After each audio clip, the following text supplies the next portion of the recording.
Hi, thanks for joining me. The topic today is things spiritually healthy people avoid. First, a hello to my listeners in Osasco, Brazil. Thank you for tuning in. I love seeing you here. I appreciate your support of the show this way. I want to jump into this because I've got a lot of information for you, and I think it'll be very helpful for you on your own spiritual journey as you're growing your soul. Let's start with what is a spiritually healthy person? What does that even mean?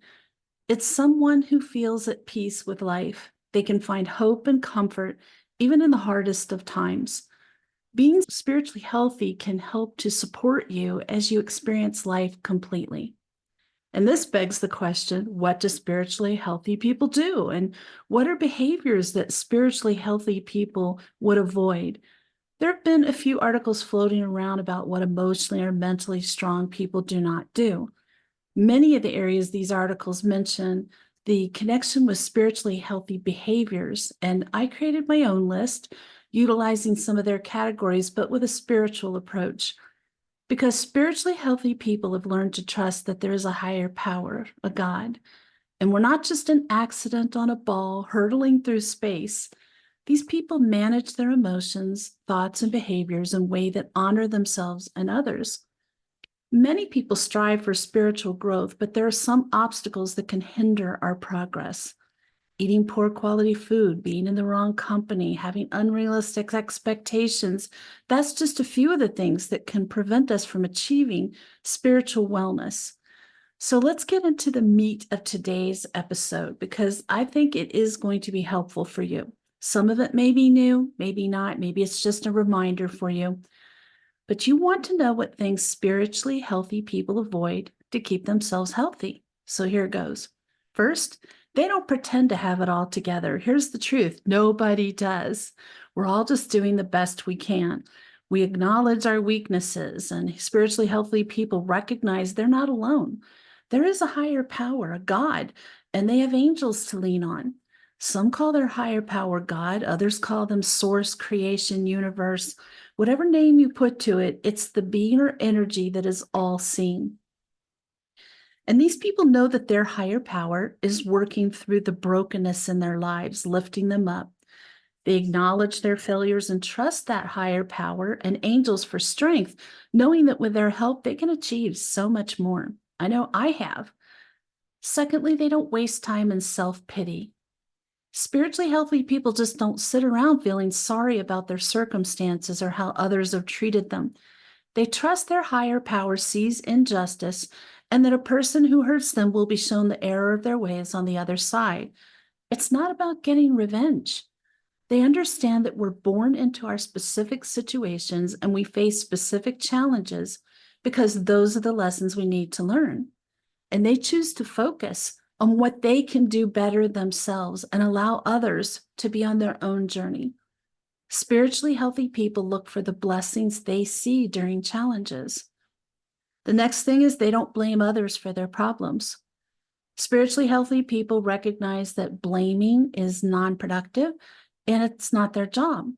They trust that people will learn lessons related to mistreating others. They don't need to judge because they know there are no perfect people. They take responsibility for their contribution to any given situation, and they're willing to take corrections to be a better person, a better soul. Something that I learned when I was still working in mental health and I was volunteering to run these teaching blocks for a domestic violence shelter. And this shelter, I didn't know it at the time, but it was very progressive in our country in that it taught these women to see their part and how they got where they are, not to put blame on somebody, but because they could get stronger and realize, okay, I made choices that got me here. I have the power to get myself out. And that is pertaining to everything in life, whether you got into a toxic relationship, you ended up being scammed, all these things. If you look back on it, you can see little things you might have done that allowed it to happen, or you kind of walked into it, or you saw red flags and ignored them. Again, it's not about blame. It's about getting smarter and seeing these things as lessons. So the next thing is they don't feel entitled to things. Spiritually healthy people don't expect things to just come to them or for others to serve them. They recognize that all of life is a gift, and they choose to live in gratitude. They trust that their needs will be met without expecting that everything will go their way. When they are told no, they respect it and move on. And when they strive for something and lose, they accept it and strive for something else. Next, they don't expect immediate results. Spiritually healthy people don't expect that because they know all too well that our timing and divine timing are not the same. As much as we would like to have our higher power consult our schedule, we know they have a higher plan and things will work out for our good in time. They can be patient and understanding, and when they feel anxious, they can soothe themselves by saying something like what I say, everything in divine time. I love to just say that when I'm feeling like, oh my gosh, was this ever going to happen? Spiritually healthy people are balanced. They understand that millions of people want and need things at any given time. Life is not a store where you go in and you tell the staff what you want and you walk out the door with it under your arm. It just doesn't work that way. Next, they don't waste energy on things they can't control. That is really big.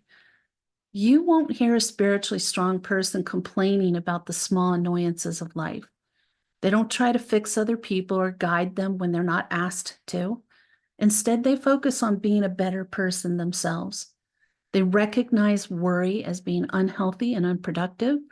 They choose to allow others to live their own lives, walk their own path, make their own decisions and mistakes. Spiritually strong people know that it is wrong to do otherwise. They stay in their own lane. Another way of putting that is they mind their own business. Next, they don't worry about pleasing everyone. Spiritually strong people recognize that they live to please themselves and their higher power, not other people. They're not in the business of meeting other people's expectations. They're not afraid to say no to people or speak up when they need to. They strive to love one another, and they can handle other people being upset because they recognize that others are dealing with situations they may be keeping quiet about. Those people are often striking out verbally and emotionally due to their own inner pain. Spiritually healthy people do what they feel to be right in their lives. They strive to live a life that is authentic for them and does not hurt others. But they know how to love themselves enough to make themselves a priority too, along with their loved ones. Next, they don't resent other people's success. Spiritually strong people do not harbor envy in their hearts. Instead, they understand that things may not always seem fair, and sometimes they aren't fair. Spiritually healthy people recognize that life has its ups and downs, right? They cheer their family, friends, coworkers when they have success. And when it's their turn to succeed, they are grateful. But even on the regular days when nothing special happens, they choose to live in gratitude. They know they're not in competition with others, only with themselves. In business, they do not see similar businesses as competition. They understand that customers will be drawn to their energy or not. The clients meant to be theirs will find them, and every day they try to be a better person, and that is the greatest success of all. Next, they don't dwell on the past. Spiritually strong people don't waste time dwelling on that and wishing things could be different. They acknowledge their past failings and have sought to learn from them. They grieve loss, but they don't constantly relive the pain of the past. Instead, they live in the present and look to the future, knowing that everything will happen as it's meant to, when it's meant to. Next, they don't avoid taking risks. Spiritually healthy people don't take reckless or foolish risks generally, but they trust in their intuition, their higher power, their angels, and they're willing to step out in faith and try something new. They seek the guidance of their angels and follow it. They trust their God to work out their plan and purpose even when the path seems unclear. Next, they don't seek recognition. Spiritually healthy people are not seeking recognition. They give anonymously and help others with no thought of getting something in return. It's not about that. They recognize that their value does not come from the praise of human lips. They find their sense of identity in their innate knowing and through personal and spiritual growth. They know that whatever good they accomplish is due to being a vessel of their God, their higher power. Spiritually healthy people help others because they feel an inner push to do so. They are on a spiritual mission, fulfilling their current life purpose. While they will get the word out about their business because they have to stay in business, they're not seeking to be a star because that's grounded in 3D thinking. When your frequency is high enough, you leave that kind of thing behind. Next, they're not afraid of alone time. Spiritually strong people follow the ancient practice of withdrawing to solitary places. They aren't dependent on others for their sense of well-being, as they have done the work to discover who they truly are. They're content to spend time alone, and they don't fear silence. They know that they are never truly alone, as their angels and spirit guides are always present. They seek time by themselves, as it gives them an opportunity for introspection, reflection, grounding, and discharging excess energy. Spiritually strong people know that if there is constant noise, people, and distractions, they're not able to continue moving forward spiritually. They might not even be able to function well in life. Next, they don't give up after failure. Spiritually strong people don't view failure as a reason to give up. Instead, they use it as an opportunity for growth and improvement. They're willing to persevere even when things are difficult, knowing that everything is happening for our best and highest good. Often that good is for their soul, and they may not see it in this lifetime, but it will be made known to them, and they know that. They see failure as a lesson. So they spend time thinking about what they learned through that experience, and this clears up energy so they can move forward into something else. They may fail again, but it won't hold them back or down. The next thing is they don't neglect caring for others. Spiritually healthy people acknowledge their responsibility to care for one another. They recognize that they are called to love their neighbor as themselves. They see that we are all connected, sharing a planet, experiences, resources. All we have is a gift to be shared with others. They willingly accept their spiritual calling to seek justice and mercy in this world. So they reach out to neighbors, friends, and coworkers who are ill, family going through a rough time, people under serious financial constraints, because spiritually healthy people make time in their lives to care for others, even people they don't know personally, giving of their time or money to charities and local organizations that do service work. Next, they don't live in fear. Spiritually healthy people recognize that God is in control, so they don't need to fear. Their sense of security doesn't come from their circumstances, but from trusting that higher power in the universe to walk with them through whatever it is they face. They trust that their higher power is keeping promises and ensuring all things happen for their good. When they begin to feel fear, they transmute that into action towards something positive. It may be for themselves, their family, their work, but they know that taking steps to improve an aspect of their life turns fear into tenacity, and they trust that they are watched over and that God is overseeing everything happening. Next is they don't live in anger, because they don't want anger and bitterness to rule their lives, so they don't let it. They can forgive and trust their higher power to protect them. They know that when the people who do them wrong cross to the afterlife, they're going to have to face the pain and trauma they caused.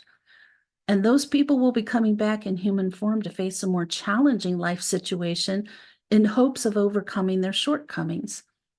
Spiritually healthy people know it's not about vindication. Being human is about growing your soul. That is why we are here. They understand that anger and a need for vindication just locks them in a destructive cycle that's broken only when they forgive. Forgiveness sets them free from bitterness and allows them to love other people. They remember to do forgiveness work regularly, both for themselves and others. I think it's the forgiveness of self that many people forget. I encourage you to do that. Next, they don't shy away from love, because they know that love is the very nature of the universe. And as we grow to be better souls, we learn to share love generously. It is easy to love those who are like us, but they strive to love even those who behave like enemies. Love can sometimes leave us hurting, and we may need good boundaries to protect from violence, but God wants us to take the risks and love boldly. And this is not limited to romantic love. They boldly love their family, friends, neighbors, coworkers. Love is love.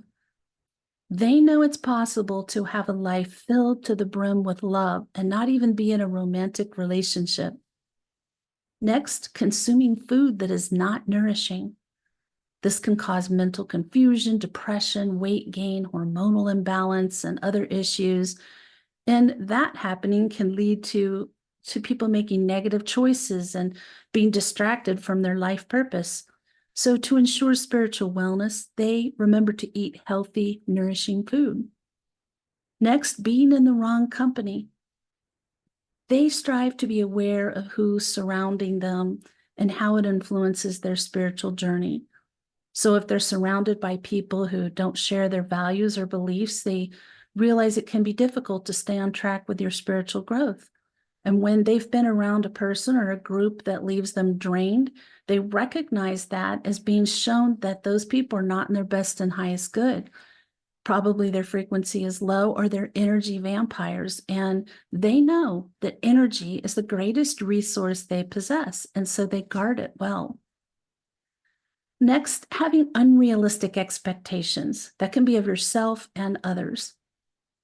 So they know that spirituality is a personal journey and it's okay to make mistakes along the way. So when they don't even want to try to be perfect, or they try not to expect others to be perfect, because it just leads to those emotions of guilt and shame, which are low frequency. They know that they aren't perfect and no one else is either. They see it the truth that we're all flawed beings striving to grow our souls, and we give each other some grace.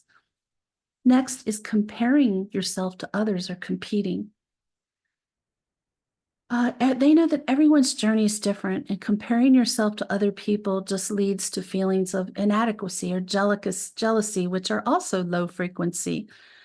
They know that what we see about others is never the full story, and sometimes it's not even true. So when they compare themselves or compete with others as to who's the most spiritual, they see that's not beneficial for anyone's spiritual growth. They know that, in fact, those who claim to be spiritually superior are showing that they are in the infancy stages of their spiritual path because they're caught up in ego. So they know it's best to put your energy and time into their own personal and spiritual growth. They focus on their own progress and celebrate their successes. Next, they avoid using spirituality as an excuse for bad behavior. Oh, this is a big one. Because while spirituality can be a powerful tool for good, it can also be used for more sinister ends. And it's important to remember that spirituality should be used as a source of moral guidance and not as an excuse for bad behavior. God does not guide people to hurt, insult, restrict rights, and make life difficult for others. That's not godlike. On the contrary, God wants us to lift others up, treat them as beloved family, spread light and love, help others every way we can. Spiritually healthy people never blame their higher power for their terrible thoughts, words, or actions. Next, using spirituality to escape reality. While activities like meditation and yoga are beneficial for spiritual growth, they and nothing else really should be used to escape reality or avoid dealing with difficult emotions and situations happening in your life. Spiritually healthy people know that they need to stay grounded even as they increase their frequency. It's not healthy or helpful to be so out of touch with the human experience that you cannot function in it. Next is using spirituality to control others. While spirituality should be used as a source of moral guidance, it should never be used to manipulate or control other people. That becomes the exact opposite of being spiritually healthy, and it's downright abusive. And that's how cults are formed, by controlling others through spirituality. In conclusion, the categories that I talked about in this episode are not an exhaustive list. There's always far too many to put into one podcast episode. There are areas where we sometimes stumble and lose our way in life. But spiritual health comes from spending time in introspection, praying to our higher power, talking with our angels, and requesting guidance. And this allows us to look at our life through eyes of trust and love. Achieving spiritual wellness requires understanding and acceptance of our connection with the world and our place in it. To reach this goal, it's essential to be aware of the things that can impede our progress and strive for balance in our lives. By avoiding the things discussed in today's episode, we can ensure that we are on the right path towards achieving spiritual health. Next week's topic is practicing psychometry, and that is the psychic reading of objects. And I'll be showing you some objects and talking about this process and how it goes like when I'm teaching it for someone versus when I'm actually doing it, and how it comes into practice in my life, because apparently I found out kind of late in life I'm really good at psychometry. So I'll tell you how that feels, because you might have that ability too and not even realize that you've been given signs you have this gift. So next week, practicing psychometry. And in the meantime, may your angels guide you. May your angels protect you every moment, every day of your life. I'll see you next week.